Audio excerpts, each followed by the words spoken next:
شروع اللہ کے نام سے جو بڑا مہربان نہایت رحم والا ہے۔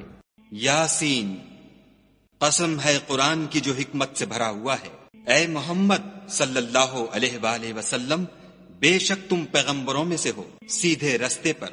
یہ خدائے غالب اور مہربان نے نازل کیا ہے تاکہ تم ان لوگوں کو جن کے باپ دادا کو متنبع نہیں کیا گیا تھا متنبع کر دو، وہ غفلت میں پڑے ہوئے ہیں۔ ان میں سے اکثر پر خدا کی بات پوری ہو چکی ہے، سو وہ ایمان نہیں لائیں گے۔ ہم نے ان کی گردنوں میں طوق ڈال رکھے ہیں اور وہ ٹھوڑیوں تک پھنسے ہوئے ہیں تو ان کے سر الل رہے ہیں، اور ہم نے ان کے آگے بھی دیوار بنا دی اور ان کے پیچھے بھی، پھر ان پر پردہ ڈال دیا تو یہ دیکھ نہیں سکتے۔ اور تم ان کو نصیحت کرو یا نہ کرو ان کے لیے برابر ہے، وہ ایمان نہیں لانے کے۔ تم تو صرف اس شخص کو نصیحت کر سکتے ہو جو نصیحت کی پیروی کرے اور خدا سے غائبانہ ڈرے، سو اس کو مغفرت اور بڑے ثواب کی بشارت سنا دو۔ بے شک ہم مردوں کو زندہ کریں گے، اور جو کچھ وہ آگے بھیج چکے اور جو ان کے نشان پیچھے رہ گئے ہم ان کو قلم بند کر لیتے ہیں، اور ہر چیز کو ہم نے کتاب روشن یعنی لوح محفوظ میں لکھ رکھا ہے۔ اور ان سے گاؤں والوں کا قصہ بیان کرو جب ان کے پاس پیغمبر آئے، یعنی جب ہم نے ان کی طرف 2 پیغمبر بھیجے تو انہوں نے ان کو جھٹلایا، پھر ہم نے تیسرے سے تقویت دی تو انہوں نے کہا کہ ہم تمہاری طرف پیغمبر ہو کر آئے ہیں۔ وہ بولے کہ تم اور کچھ نہیں مگر ہماری طرح کے آدمی ہو، اور خدا نے کوئی چیز بھی نازل نہیں کی، تم محض جھوٹ بولتے ہو۔ انہوں نے کہا کہ ہمارا پروردگار جانتا ہے کہ ہم تمہاری طرف پیغام دے کر بھیجے گئے ہیں، اور ہمارے ذمے تو صاف صاف پہنچا دینا ہے اور بس۔ وہ بولے کہ ہم تم کو نامبارک دیکھتے ہیں، اگر تم باز نہ آؤ گے تو ہم تمہیں سنگسار کر دیں گے اور تم کو ہم سے دکھ دینے والا عذاب پہنچے گا۔ انہوں نے کہا کہ تمہاری نحوست تمہارے ساتھ ہے، کیا اس لیے کہ تم کو نصیحت کی گئی؟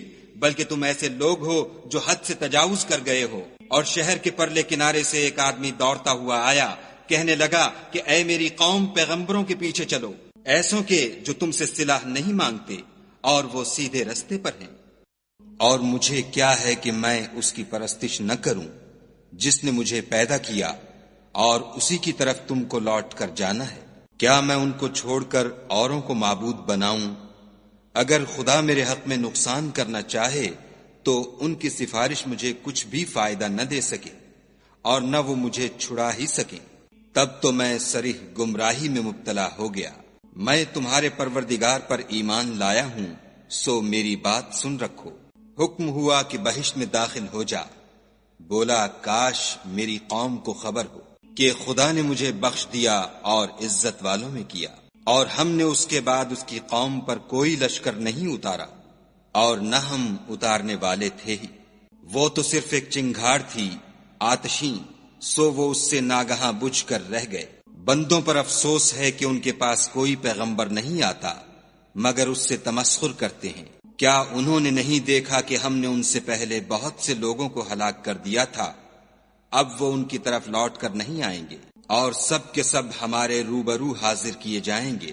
اور ایک نشانی ان کے لیے زمین مردہ ہے کہ ہم نے اس کو زندہ کیا اور اس میں سے اناج اگایا، پھر یہ اس میں سے کھاتے ہیں، اور اس میں کھجوروں اور انگوروں کے باغ پیدا کیے اور اس میں چشمے جاری کر دیے تاکہ یہ ان کے پھل کھائیں، اور ان کے ہاتھوں نے تو ان کو نہیں بنایا، تو پھر کیا یہ شکر نہیں کرتے؟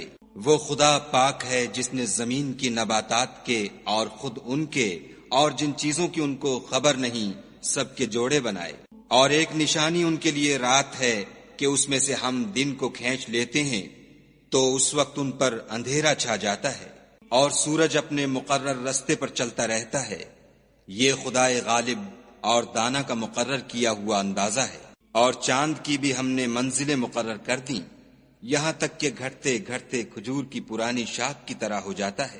نہ تو سورج ہی سے ہو سکتا ہے کہ چاند کو جا پکڑے، اور نہ رات ہی دن سے پہلے آ سکتی ہے، اور سب اپنے اپنے دائرے میں تیر رہے ہیں۔ اور ایک نشانی ان کے لیے یہ ہے کہ ہم نے ان کی اولاد کو بھری ہوئی کشتی میں سوار کیا، اور ان کے لیے ویسی ہی اور چیزیں پیدا کیں جن پر وہ سوار ہوتے ہیں، اور اگر ہم چاہیں تو ان کو غرق کر دیں، پھر نہ تو ان کا کوئی فریاد رس ہو اور نہ ان کو رہائی ملے، مگر یہ ہماری رحمت اور ایک مدت تک کے فائدے ہیں۔ اور جب ان سے کہا جاتا ہے کہ جو تمہارے آگے اور جو تمہارے پیچھے ہے اس سے ڈرو تاکہ تم پر رحم کیا جائے، اور ان کے پاس ان کے پروردگار کی طرف سے کوئی نشانی نہیں آئی مگر اس سے منہ پھیر لیتے ہیں۔ اور جب ان سے کہا جاتا ہے کہ جو رزق خدا نے تم کو دیا ہے اس میں سے خرچ کرو، تو کافر مومنوں سے کہتے ہیں کہ بھلا ہم ان لوگوں کو کھانا کھلائیں جن کو اگر خدا چاہتا تو خود کھلا دیتا، تم تو صریح غلطی میں ہو۔ اور کہتے ہیں اگر تم سچ کہتے ہو تو یہ وعدہ کب پورا ہوگا؟ یہ تو ایک چنگھاڑ کے منتظر ہیں جو ان کو اس حال میں کہ باہم جھگڑ رہے ہوں گے آ پکڑے گی، پھر نہ تو وصیت کر سکیں گے اور نہ اپنے گھر والوں میں واپس جا سکیں گے۔ اور جس وقت سور پھونکا جائے گا یہ قبروں سے نکل کر اپنے پروردگار کی طرف دوڑ پڑیں گے، کہیں گے اے ہے ہمیں ہماری خوابگاہوں سے کس نے جگا اٹھایا؟ یہ وہی تو ہے جس کا خدا نے وعدہ کیا تھا اور پیغمبروں نے سچ کہا تھا۔ صرف ایک زور کی آواز کا ہونا ہوگا کہ سب کے سب ہمارے روبرو آ حاضر ہوں گے۔ اس روز کسی شخص پر کچھ بھی ظلم نہیں کیا جائے گا اور تم کو بدلہ ویسا ہی ملے گا جیسے تم کام کرتے تھے۔ اہل جنت اس روز عیش و نشاط کے مشغلے میں ہوں گے، وہ بھی اور ان کی بیویاں بھی سایوں میں تختوں پر تکیے لگائے بیٹھے ہوں گے، وہاں ان کے لیے بیوے اور جو چاہیں گے موجود ہوگا۔ پروردگار مہربان کی طرف سے سلام کہا جائے گا اور گناہ گارو تم آج الگ ہو جاؤ۔ اے آدم کی اولاد، ہم نے تم سے کہہ نہیں دیا تھا کہ شیطان کو نہ پوجنا، وہ تمہارا کھلا دشمن ہے، اور یہ کہ میری ہی عبادت کرنا یہی سیدھا رستہ ہے۔ اور اس نے تم میں سے بہت سی خلقت کو گمراہ کر دیا تھا، تو کیا تم سمجھتے نہیں تھے؟ یہی وہ جہنم ہے جس کی تمہیں خبر دی جاتی تھی۔ سو جو تم کفر کرتے رہے ہو اس کے بدلے آج اس میں داخل ہو جاؤ۔ آج ہم ان کے منہوں پر مہر لگا دیں گے اور جو کچھ یہ کرتے رہے تھے ان کے ہاتھ ہم سے بیان کر دیں گے اور ان کے پاؤں اس کی گواہی دیں گے۔ اور اگر ہم چاہیں تو ان کی آنکھوں کو مٹا کر اندھا کر دیں، پھر یہ رستے کو دوڑیں تو کہاں دیکھ سکیں گے۔ اور اگر ہم چاہیں تو ان کی جگہ پر ان کی صورتیں بدل دیں، پھر وہاں سے نہ آگے جا سکیں اور نہ پیچھے لوٹ سکیں۔ اور جس کو ہم بڑی عمر دیتے ہیں تو اسے خلقت میں اوندھا کر دیتے ہیں، تو کیا یہ سمجھتے نہیں؟ اور ہم نے ان پیغمبر کو شعر گوئی نہیں سکھائی اور نہ وہ ان کو شایع ہے، یہ تو محض نصیحت اور صاف صاف قرآن پر از حکمت ہے، تاکہ اس شخص کو جو زندہ ہو ہدایت کا رستہ دکھائے اور کافروں پر بات پوری ہو جائے۔ کیا انہوں نے نہیں دیکھا کہ جو چیزیں ہم نے اپنے ہاتھوں سے بنائیں ان میں سے ہم نے ان کے لیے چار پائے پیدا کر دیے اور یہ ان کے مالک ہیں، اور ان کو ان کے قابو میں کر دیا تو کوئی تو ان میں سے ان کی سواری ہے اور کسی کو یہ کھاتے ہیں، اور ان میں ان کے لیے اور فائدے اور پینے کی چیزیں ہیں، تو کیا یہ شکر نہیں کرتے؟ اور انہوں نے خدا کے سوا اور معبود بنا لیے ہیں کہ شاید ان سے ان کو مدد پہنچے، مگر وہ ان کی مدد کی ہرگز طاقت نہیں رکھتے، اور وہ ان کی فوج ہو کر حاضر کیے جائیں گے۔ تو ان کی باتیں تمہیں غمناک نہ کر دیں، یہ جو کچھ چھپاتے اور جو کچھ ظاہر کرتے ہیں ہمیں سب معلوم ہے۔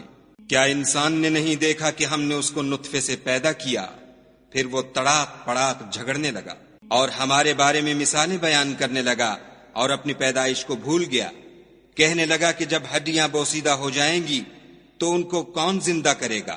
کہہ دو کہ ان کو وہ زندہ کرے گا جس نے ان کو پہلی بار پیدا کیا تھا، اور وہ سب قسم کا پیدا کرنا جانتا ہے، وہی جس نے تمہارے لیے سبز درخت سے آگ پیدا کی، پھر تم اس کی ٹہنیوں کو رگڑ کر ان سے آگ نکالتے ہو۔